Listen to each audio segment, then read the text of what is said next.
KPM. Assalamualaikum warahmatullahi wabarakatuh. Salam sejahtera. What's up everybody? Anda sedang menyaksikan Sukses SPM 2021.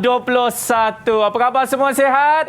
Alhamdulillah. Yap, anda sedang menyaksikan Sukses SPM 2021 yang bersiaran secara langsung di Didik TV KPM bersama dengan saya Akmal Nazri. Baik, saya nak tanya kepada anda semua murid-murid di rumah ni, dah vaksin dah? Dah. Alhamdulillah. Kalau belum, cepat-cepat daftarkan diri anda semua untuk vaksin. Okey, jadi hari ini mata pelajaran yang kita nak belajar agak-agak apa? Cuba teka. Adakah A, sains komputer, B, sains komputer, atau C, sains komputer, atau D, semua di atas? Apa jawapannya murid-murid? Ya, jawapannya adalah A, B, C, D, sains komputer. Tapi masalahnya, siapa guru yang akan mengajar kita pada petang ini? Nak tahu siapakah beliau ini? Jom kita tengok profil guru hari ini. Let's go!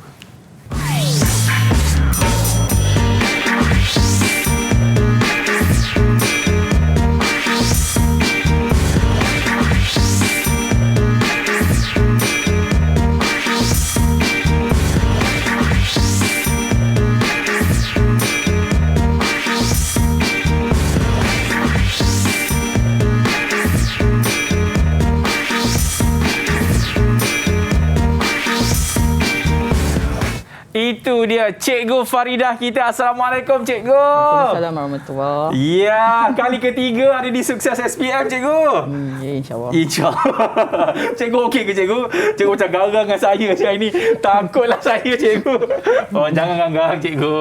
Ni Cikgu, saya nak tanya untuk mata pelajaran sains komputer. Pada petang ni yang kita akan belajar sekejap lagi. Apa bab yang kita nak belajar Cikgu? Sebab saya tahu dalam mata pelajaran sains komputer ni ada banyak macam pengiraan lah, nak kena buat data lah. Jadi apa bab yang kita nak sentuh sekejap lagi ni Cikgu?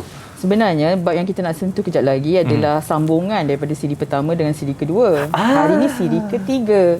Iaitu kita nak belajar tentang penormalan. Penormalan siri pertama kita belajar tentang mencari kunci. Betul. Siri kedua kita mencari ERD, tukar kepada skema hubungan, dan juga mencari kebergantungan fungsi.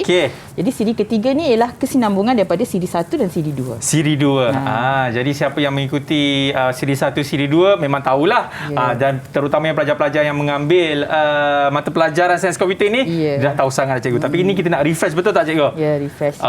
Okey, baik Cikgu dah ada pelajar-pelajar ni Google Meet ni. Mana Cikgu? Ada nampak ke? Belum lagi kan? Belum lagi. Sebab tu kita nak panggil dia sekarang. Ini dia, ada 2 buah sekolah, iaitu daripada Sarawak, 1 daripada sekolah Cikgu. Daripada Trolak Perak pun Cikgu kan? Nak tahu siapa? Jom kita tengok. Hello, Assalamualaikum. Selamat petang. Hello.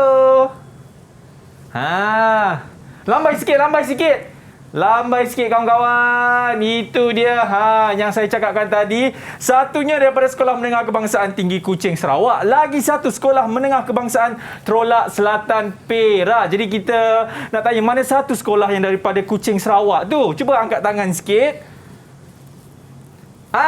Itu dia. Sila perkenalkan diri anda. Beritahu nama dan juga cita-cita awak. Salam sejahtera, nama saya Ling Xing Jun dari SMK Tinggi Kuching.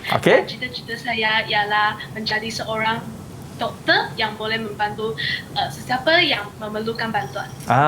Doktor, saya sakit lah doktor. Tiba-tiba sakit terus. Okey, itu dia. Seterusnya, yang ini dah Cikgu, kali kedua dah dia bersama dengan kita. Dia ke bawah pula. Tak apa, kejap lagi kita akan bersama dengan dia. Ini seterusnya Haris, betul ke Haris? Haris? Betul. Okey. Assalamualaikum dan salam sejahtera. Nama saya Muhammad Haris bin Zasudin. Okey. Cita-cita saya ingin menjadi seorang doktor. Ya, itu dia. Haris yang ingin menjadi doktor Cikgu satu hari nanti. Amin, insyaAllah. Okey, seterusnya yang pakai cermin mata tu. Ada orang pakai cermin mata kan? Yang ini. Haznur. Silakan. Assalamualaikum dan salam sejahtera. Saya Hasnul Fahana binti Sarnizam. Cita-cita saya ingin menjadi guru bahasa Inggeris. Terbaik. Okey, seterusnya Rida, betul kan? Rida Jemaima. Ya, betul. Okey. Assalamualaikum. Saya Rida Jemaimah binti Rozaini. Baik. Cita-cita saya ingin menjadi makeup artist. Wah, boleh apply nanti dekat sini cikgu. Terbaik. Okey, seterusnya siapa tu yang pakai tudung warna oranye? Assalamualaikum, nama saya Nur Azura Nabida binti Idris, bersekolah di SMK Trolak Selatan. Cita-cita saya ingin menjadi seorang pereka fashion. Terbaik. Okey, terakhir sekali ini yang saya cakap tadi dah 2-3 kali dah bersama dengan kita ni. Akash. Salam sejahtera, nama saya Akash Danalan Sajam Putih. Cita-cita saya jadi seorang guru sejarah. Apa sejarah? Guru sejarah. Okay. Saya dengar dia nak jadi sejarah. Sejarawan. Sejarawan. Okey, itu dia murid-murid yang akan bersama kita pada petang ini. Jadi cikgu, apa-apa pun sebelum kita nak mulakan kelas kita, kami di Didik TV sentiasa melakukan protokol kesihatan. Jadi dengan itu cikgu, boleh kita lakukan sanitasi? Okey, mari sini cikgu. Ada gel pembasmi kuman. Yap, silakan cikgu terlebih dahulu dan diikuti dengan saya. Alright, kita pun dah gunakan gel pembasmi kuman. Jadi kita nak berhenti rehat dulu. Selepas ini kita akan mulakan kelas kita bagi mata pelajaran Sains Komputer. Selepas ini. Didik TV KPM. Masih lagi menyaksikan Sukses SPM 2021 bersama dengan saya Akmal Nazir dan juga Cikgu Faridah kita. Yang kejap lagi kita akan mulakan kita punya kelas kita bagi mata pelajaran Sains Komputer. Tapi sebelum itu, saya nak tanya dulu dekat kawan-kawan kita ni, dekat Akash. Akash, apa pandangan awak tentang mata pelajaran ni, Akash? Pada pandangan saya, subjek Sains Komputer ni agak susah. Tapi kalau kita belajar bersungguh-sungguh dan fokus waktu cikgu mengajar, pasti kita boleh mencapai A+ dalam subjek ini. Itu yang saya nak dengar tu. Terbaik Akash. Okey, seterusnya adalah Nur Azura. Pada pandangan saya mengenai subjek sains komputer ini ialah subjek sains komputer ini sangat mudah untuk kita skor dalam peperiksaan. Hal ini kerana ia berkait rapat dalam kehidupan harian kita dan mudah untuk kita memahami. Dengan ini, saya berharap saya dapat skor A+ dalam subjek sains komputer. Yes, terbaik dia. Itu kata daripada pereka fashion kita, cikgu. Terakhir sekali ni saya nak tanya kepada Sinji ni, daripada Sekolah Kuching Sarawak ni. Apa pandangan awak tentang mata pelajaran ini? Senang ke? Susah ke? Pada pandangan saya, subjek sains komputer ini sangat berguna kerana kita boleh mengaplikasikan teknik pemikiran komputasional untuk menyelesaikan masalah dalam kehidupan harian. Itu dia kata daripada seorang doktor, cikgu. Bakal doktor. Amin. Okey, jadi itu dia pandangan pelajar mengenai mata pelajaran sains komputer. Dan sekarang ini, jom kita mulakan kita punya kelas kita. Bismillahirrahmanirrahim. Silakan Cikgu Faridah. Bismillahirrahmanirrahim. Terima kasih Akmal. Sama-sama. So hari ini kita sambung balik siri yang ketiga, iaitu kita akan belajar tentang penormalan. Okey. Masih lagi dalam tajuk reka bentuk, tapi siri yang ketiga. Jadi murid-murid sepatutnya dah tengoklah siri yang pertama dan kedua supaya dapat membantu memahami dalam siri yang ketiga. So dalam siri ketiga ni cikgu hanya menyentuh tentang bagaimana melaksanakan proses penormalan data sehingga 3NF berdasarkan skema hubungan. Berdasarkan situasi lah yang diberi nanti. So kita pergi kepada yang pertama dulu. Yang pertama ialah kita kena tahu dulu apa maksud penormalan sebenarnya. Saya cikgu tanya Akmal lah, penormalan tu apa Akmal? Tak ada jawapan kat sini cikgu. Ni budak tak study ni. Saya study semalam tapi bab lain. Pandai-pandailah menyelesaikan masalah. Okey, kalau kita sebut penormalan ni cikgu kan, yang saya tahu dia ada kena mengenai dengan apa anomali tu. Okey, ada tu, ada rupa tu. Okey, anomali tu dan juga ni data dalam jadual cikgu. Menghapuskan anomali data dalam jadual. Okey tu adalah bau-bau sikit. Tapi kalau 2 markah cikgu bagi kosong juga. Okey, jadi kita kena jawab bila kita cerita pasal penormalan, kita kena tahu juga dulu teori tentang penormalan. Jadi cikgu tak nak bercakap banyak sangat. Cikgu nak minta Akmal tolong panggil seorang pelajar, seorang murid untuk bantu cikgu. Apa itu maksud penormalan? Panggil murid-murid boleh, jangan suruh saya yang explain cikgu. Okey, ini siapa ni? Sesiapa saja ke cikgu? Boleh, siapa saja. Okey, kalau yang ini kalau saya panggil dia mesti dia akan bagi yang terbaik cikgu, iaitu Akash. Tolong saya Akash. Penormalan ialah satu proses analisis untuk mengurangkan kelewahan data dan mengelakkan berlakunya anomali data dalam jadual. Ini nampak jawapan orang study. Ya Akmal, ya kena tiru macam itulah. Jadi maksudnya bila kita sebut penormalan ni bukanlah kita nak sekadar menormalkan apa yang tak normal, tetapi kita kena tahulah daripada orang kata jawapan daripada kriteria pangkalan data ni. Penormalan ialah untuk mengurangkan kelewahan data dan mengurangkan juga anomali, menghapuskan anomali terhadap data. Dalam jadual. Apa anomali-anomali? Kena tengok siri-siri sebelum ni lah. Sebab ni kita nak cerita pasal penormalan je. Yes. So, soalan yang biasa kita sekadar bila buat penormalan kita faham kena buat 1NF, 3NF. Tapi kita lupa bahawa kadang-kadang soalan dia tanya teori. Teori yang biasa dia tanya apa? Biasa dia tanya yang ini yang saya tunjuk dalam slide ni, iaitu pertama dia biasa akan tanya jelaskan tujuan penormalan. Mengapa kita nak kena buat penormalan? Itu soalan yang biasa. Biasanya ada dalam kertas 1 bahagian A. Membawa markah 2 atau 3 markah. Tapi bila sebut tu kena adalah, maksudnya boleh jelaskan daripada berbagai aspek, cuma kena ada kata kunci. Jadi boleh tak panggil seorang murid untuk ceritakan, macam kalau tanya soalan ni pada dia, apa dia nak jawab? Okey, kita minta makeup artis cikgu. Makeup artis. Siapa tu? Reda Jemaima. Ya. Boleh ke? Boleh. Okey, silakan. Tujuan penormalan ni untuk menimbulkan kelewahan data. Mengurangkan kelewahan data. Okey. Bagus jawapan tu. Tapi sebenarnya bila kita menjawab, bila soalan teori bila kita menjawab, kita kena tengok bahan rangsangan. Bila kita tengok bahan rangsangan, kita kena menjawab tu biar ada kaitan dengan bahan rangsangan. Itu perkara yang paling penting. Jangan jawab sekadar teori atau sahaja, kena kaitkan dengan bahan rangsangan. Tapi kata kunci tu kena ada. Apa kata kunci dia? Ada 2 kata kunci di sini, iaitu meminimumkan kelewahan data dan menghapuskan anomali data dalam jadual. Itu kata kunci dia. Tapi kena kaitkan juga dengan soalan. Sebab biasanya soalan ada bahan rangsangan. Nanti kena kaitkan juga. Tapi kata kunci ni mesti juga dinyatakan. Itulah maksudnya penormalan. Nanti kan kalau kata menormal, akan jawab pula menormal tu apa dia kan. So kata kunci ni mesti ada. So kita terus pergi kepada penormalan lah. Dalam penormalan ni yang peringkat SPM kita belajar 1NF, 2NF dan 3NF sahaja. Jadi apa tu 1NF, apa tu 2NF, apa tu 3NF. Jadi 1NF secara umumnya iaitu satu jadual di mana attribut dan lajur dia bernilai tunggal. Apa nilai tunggal? Nilai tunggal kita panggil juga atomik. Atomik. Dan nilai yang disimpan dalam lajur tu mestilah domain yang sama. So apa maksud domain yang sama? Dalam kalangan murid tahu tak apa maksud domain yang sama? Mungkin Haris data yang sama. Pantas. Ya, siapa yang jawab tu?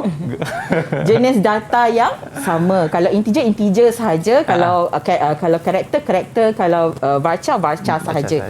Okey, dan juga semua lajur harus mempunyai nama yang unik. Okey, apa maksud nama yang unik? Mari cikgu tunjukkan. Okey, contohnya kalau adalah dalam medan tu ada nombor murid, no murid, tak boleh ada lagi no murid. Kena ada nama lain lah. Kalau nak ada juga no murid tu mungkin nombor murid ke. Tak boleh ada nama yang sama. Itu maksud dia. So ini cikgu bagi terus contoh apa maksud atomik. Mungkin murid-murid ada yang tak berapa jelas tentang apa maksud atomik. So atomik ialah, ini contoh jadual cikgu bagi. So atomik katakanlah di sini, nampak di sini. Ini atomik ke tidak? Atomik Atomik ke tidak? Atomik ke tidak murid-murid? Azura. Atomik ke tidak Azura? Tidak atomik. Tidak atomik kenapa? Kerana masih terdapat data yang Data berkumpul. Data berkumpul. Okey. Ini maksud dia ya. Ini maksud dia. Jadi macam mana kita nak atomikkan dia?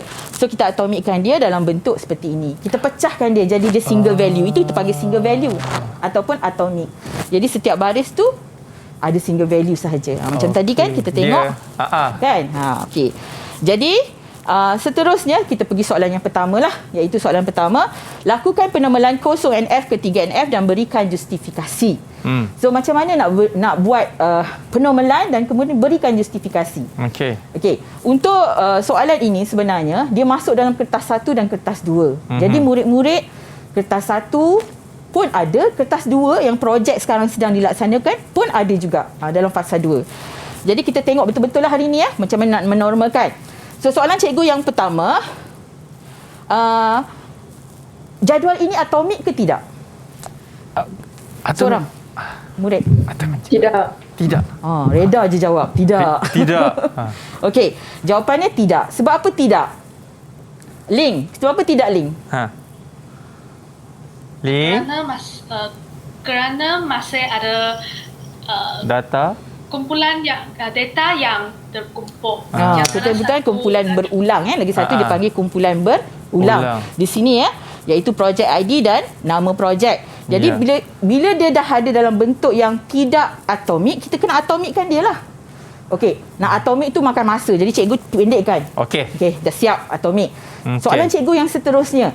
Adakah 1NF ini sempurna atau tidak? Tidak. Okey. Siapa kata jawab tadi? Kenapa tidak? Sebab ada kunci primer. Okey, bagus. Sebab tidak ada kunci primer. Jadi belum sempurna. Dia dah atomik tapi dia belum sempurna lagi sebagai 1NF kerana dia tidak ada kunci primer. Jadi kenalah bagi kunci primer. Dalam siri 1 cikgu dah terangkan macam mana nak menentukan kunci primer. Jadi boleh tak seorang cadang apakah kunci primer? Projek ID. Projek ID dengan apa Aznur? Projek ID saja? Projek ID. Projek ID. Projek ID. Dalam projek. Kunci primer apa dia? Seorang tolong angkat tangan lah nak jawab. Aznur. Berebut dah. Aznur. Ramai angkat tangan. Okey. Tunggu giliran. Kita minta Aznur dulu, boleh ke? Okey, boleh. Okey, silakan Aznur. Projek ID dengan pekerja ID. Okey. Haznur memilih projek ID dan pekerja ID. Cikgu pun pilih perkara yang sama sebagai KP. Jadi kalau nak tahu macam mana penentuan KP, kena tengok CD 1 lah. Jadi CD ni kita nak fokus kepada ini saja. Jadi biasanya KP kita letak di bahagian hadapan. Okey, susunan bagi setiap data ni, setiap lajur ni, kita tak kisah dia duduk kiri, kanan, depan, belakang. Tapi KP biar kita kumpul setempat letak ke depan. Cikgu kalau KP tu jauh-jauh boleh cikgu? Boleh, tapi tak comel. Kita bagi dia perfect supaya kita nampak perbezaan dia. So apa ciri-ciri kunci primer? Seorang bagi. Tadi ramai sangat angkat tangan. Haris.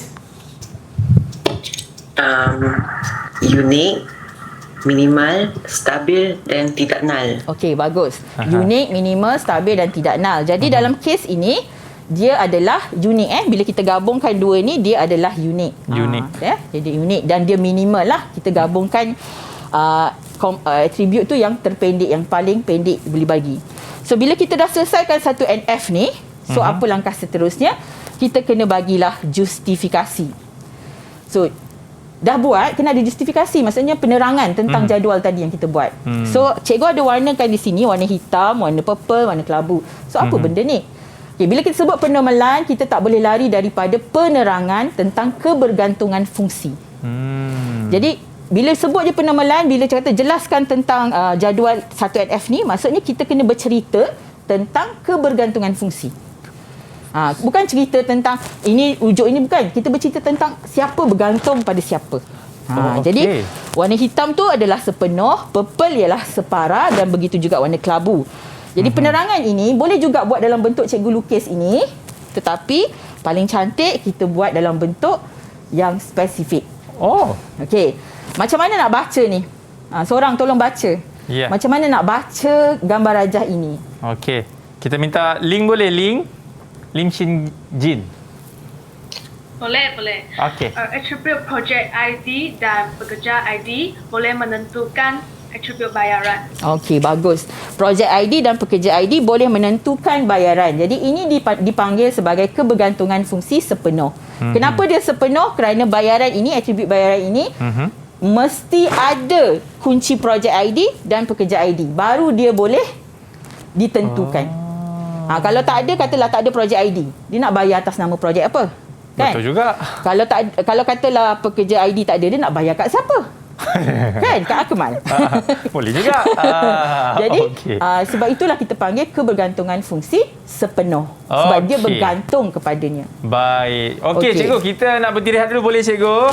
Tapi sebelum tu saya nak imbas apa yang kita dah belajar tadi. Antaranya kita dah sentuh mengenai apa itu penormalan, apa itu atomik, sama ada dia data berkumpul ke, tidak berkumpul ke, dan juga primer. Dan baru je tadi cikgu ada mengatakan kebergantungan fungsi sepenuh. Selepas ini kita akan sambung balik nak tahu apa dia. Selepas ini Sukses SPM 2021. Didik TV KPM. Baik, masih lagi menyaksikan Sukses SPM 2021 dan sekarang ini Akmal nak update kes harian COVID-19 di negara kita. Hari ini kesnya adalah 22,242. Jadi ingat kepada murid-murid di luar sana, sentiasa patuhi SOP, okey? InsyaAllah kita boleh menang dalam menangani COVID-19 ini. Okey, cikgu. Kita tinggalkan sekejap mengenai kes COVID ni cikgu. Kita fokus balik dekat ni. Penormalan 1NF. Apa dia tu cikgu? Okey, tadi cerita 1NF kan. Sekarang kita nak sambung tadi cerita tentang kebergantungan fungsi sepenuh.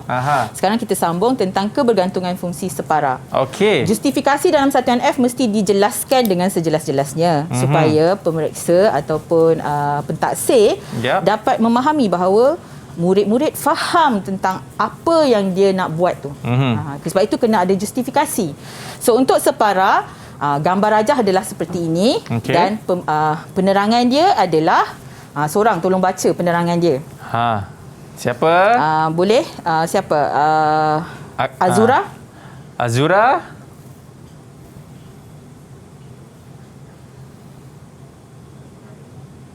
Atribut nama projek. Atribut nama projek. Betul ke? Tak, kita baca mana nak baca. Saya letak gambar rajah. Saya letak gambar rajah ni. Macam mana awak nak buat bacaan terhadap gambar rajah ini?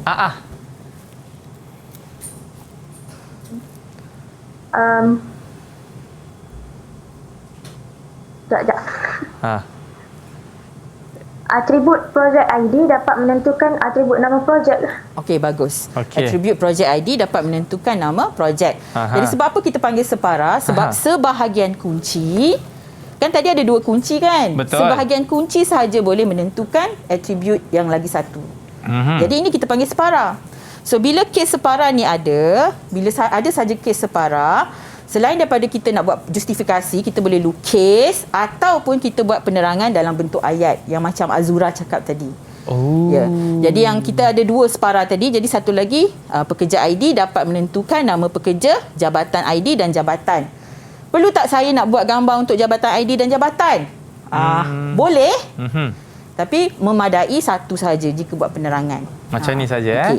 Dan bila dah selesai dah ni penerangan ni, kita nak lompat pergi 2NF kan. So bila kita nak lompat pergi pada 2NF, kita kena tahu kenapa dia kena lompat 2NF. Sebab terdapat kebergantungan fungsi separa. Jadi untuk 2NF, apa tujuan kita buat 2NF? Apa tujuan? Akash, apa tujuan kita buat 2NF, Akash? Untuk menghapuskan kebergantungan fungsi separa. Bagus. Untuk menghapuskan kebergantungan fungsi separa. Itu tujuan kita buat 2NF.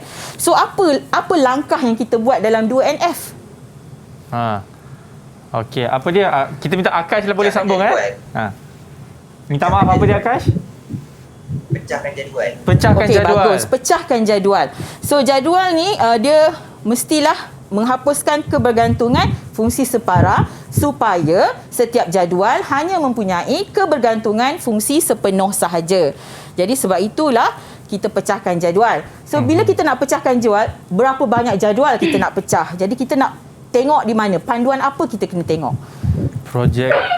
Ling, apa panduan kita nak pecahkan jadual tu?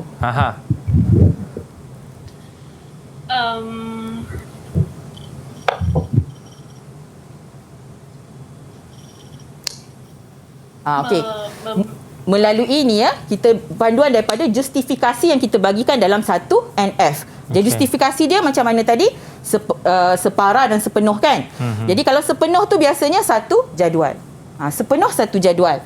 So bila sepenuh satu jadual, ambil je data dia semua. Okey, ambil data dan kena tengoklah projek ID, pekerja ID dan bayaran. Dan kemudian separa. Okey, dalam satu NF, separa adalah bentuk lukisannya seperti di atas yang warna putih ni. Okey? Tapi bila kita lompat pergi kepada 2NF, bila penerangan dia, gambar rajah dia adalah seperti di bawah. Gambar rajah dia. Jadi bila penerangan tu, projek ID boleh menentukan nama projek. Jadi kita buat jadual. So bila buat jadual, data tu ada duplikasi. Maksudnya ada kelewahan, ada pertindanan, ada pengulangan. So kita buang yang bertindan, tinggalkan satu sahaja. Jadi tinggallah tunggal satu-satu. Ya? Sebab tujuan kita buat penormalan ni, kita nak mengurangkan kelewahan data. Okey. Dan seterusnya sama juga dengan separa yang kedua. Okey. Jadi boleh tak cuba lukiskan? Cikgu dah tunjuk gambar rajah pertama tadi kan? Lukiskan. Begini untuk penerangan. Ingat ya, bila menerang, bila kita buat justifikasi, bukan sekadar gambar. Kena buat ayat. Tapi cikgu tak tulislah ayat kat sini. Ayat tu dekat kamu lah. Ya? So, kalau begini, macam mana pula rajah dia? Jadi cikgu nak minta lah murid-murid semua yang berenam ni dapat lukiskan apakah rajah yang sesuai untuk penerangan bagi jadual pekerja ni. Kita minta semua ke semua? Ada tak gambar rajah dia? Boleh ada tak gambar rajah sekejap dia? Je kan? Okey. Cepat je ni, freehand je. Okey. Saya dah siap dah cikgu. Okey. Akmal pantas. Ya. Ini itu dia. Okey, bagus ya, macam itulah lebih kurang.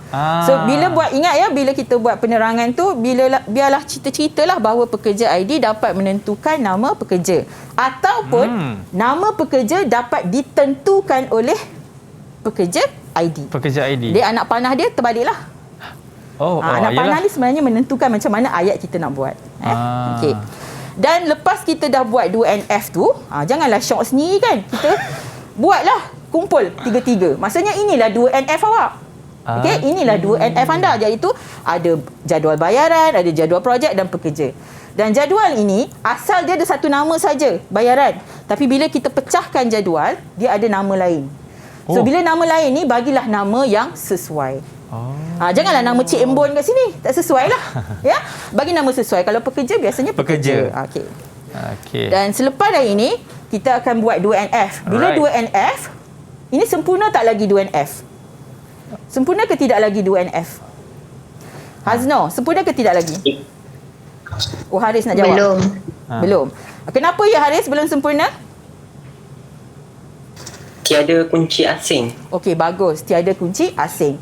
Ramai murid terlupa semasa memecahkan jadual. Semasa memecahkan jadual, perkara paling penting ialah kena ada hubungan setiap jadual. Pastikan pertama sekali jadual tu ada KP semua ada. Tapi kena ada KA, kunci asing. Iaitu tujuan dia untuk menghubungkan antara jadual. Kalau tidak ada KA, biasanya murid akan banyak hilang markah di situlah. Ya?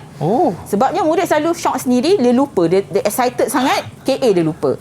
Jadi kita kena letak KA. Jadi siapa jadi KA? KA di sini ialah projek ID dan pekerja ID juga. Projek ID dan pekerja ID. Ya? Apa sifat KA? Sifat KA dia boleh berulang. Dia boleh berulang. Kat sini memanglah dia berulang kan, tapi bila dia sendiri-sendiri, dia berulang lah. Sebab tu dia KA. Tapi bila kita kabungkan dengan pekerja ID, dia dah jadi unik. Sebab tu dia jadi KP. Ya? Okey. Dan seterusnya, kita kena tahu pula lah. Dah selesai dah 2NF, buatlah penerangan tentang 2NF, bla bla bla bla bla. Kan? Okey, apa cerita penerangan dia? Ceritalah tentang jadual tadi, iaitu setiap jadual mempunyai kebergantungan fungsi sepenuh sahaja dan kebergantungan fungsi separa telah dihapuskan. Namun terdapat kebergantungan fungsi transitif dalam jadual pekerja. Okey.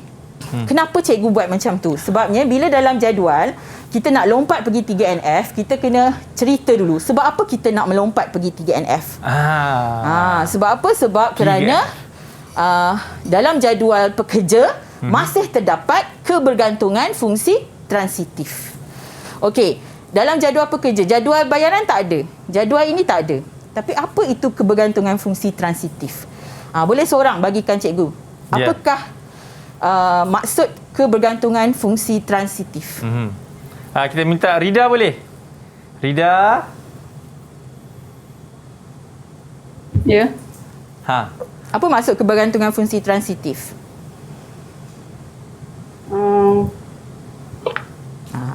Okey, Hazno boleh tolong? Hazno boleh tolong? Siapa yang tak?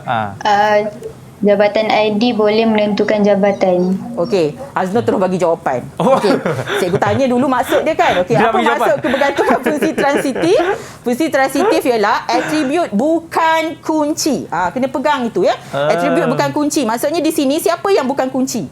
Rupa-rupanya ada jabatan ID ni bukan kunci tapi dia boleh menentukan jabatan. Jadi ini sesuai dipecahkan jadi transitif. So bila kita pecahkan jadi transitif, kita pecahlah. Tengok saya pecah. Dia akan jadi pecah begini.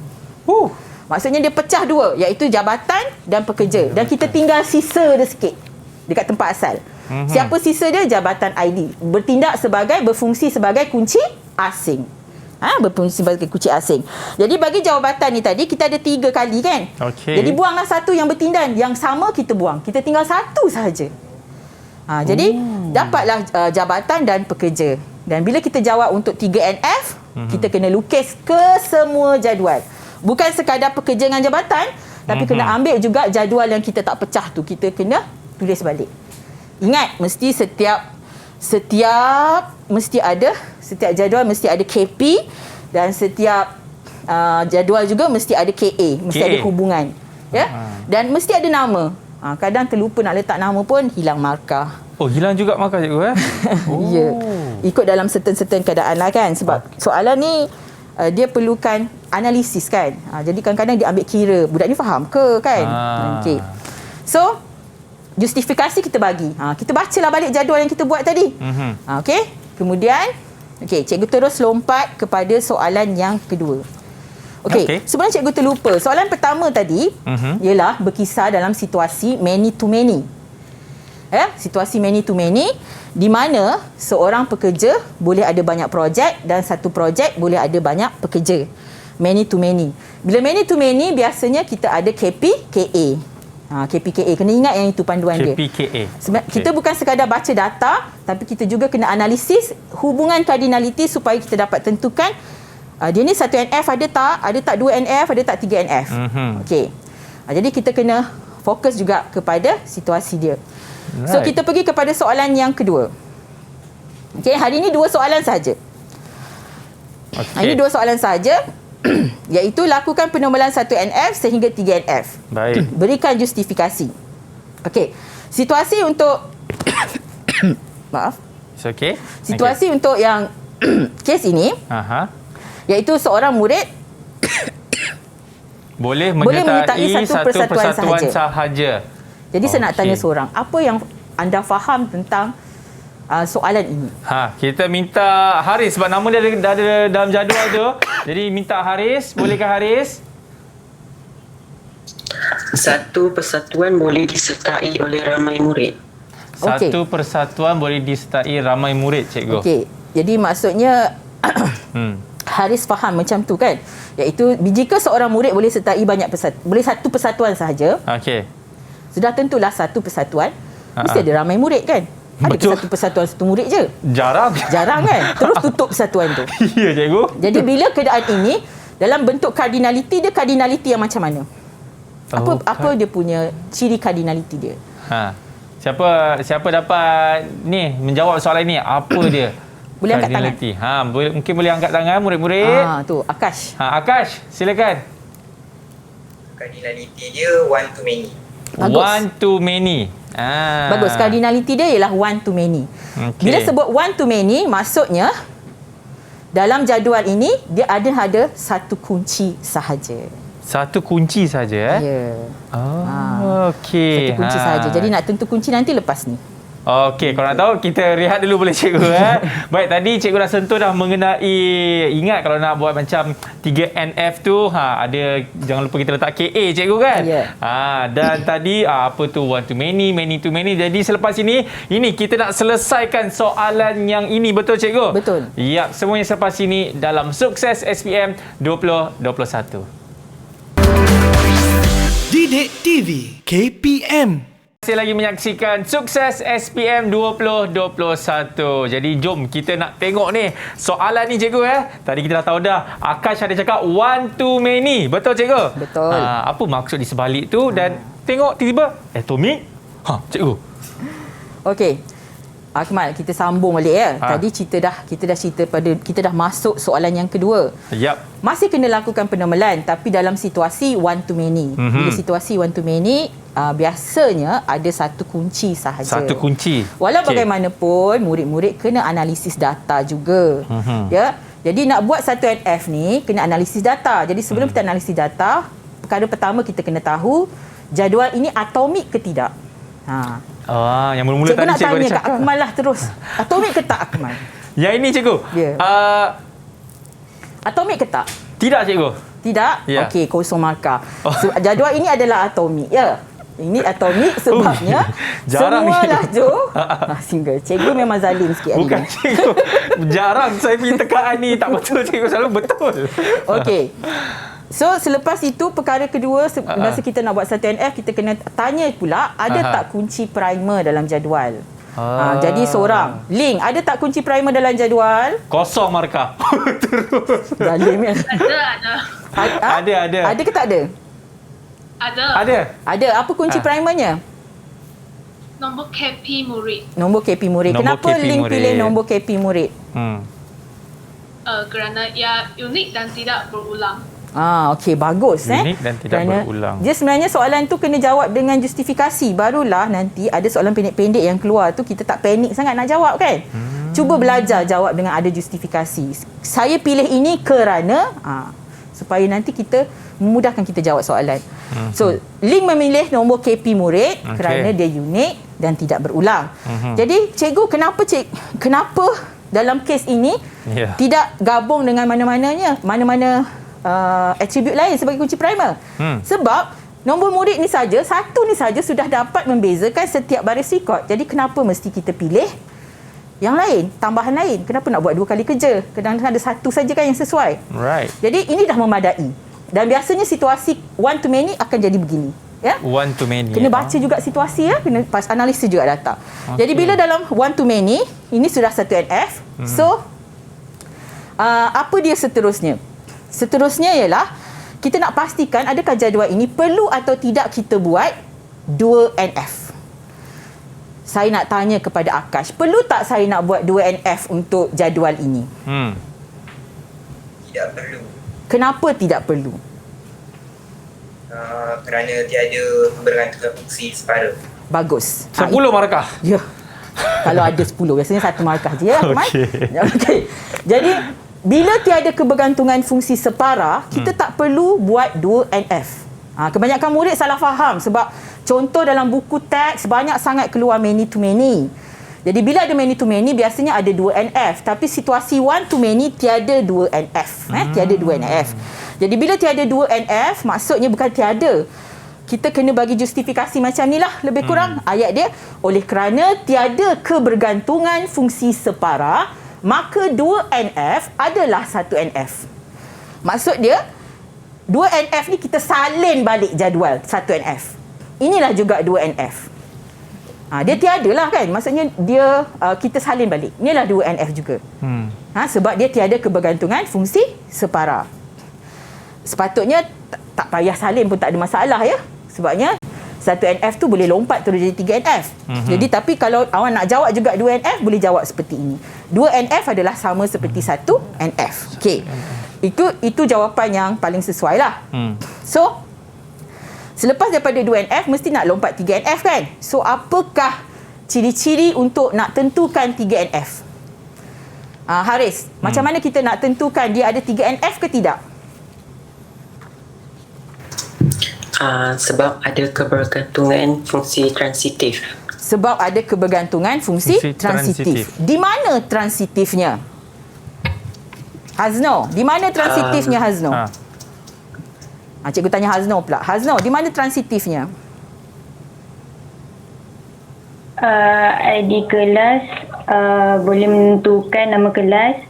ID persatuan boleh menentukan nama persatuan. Bagus. ID kelas boleh menentukan nama kelas. ID persatuan boleh menentukan nama persatuan.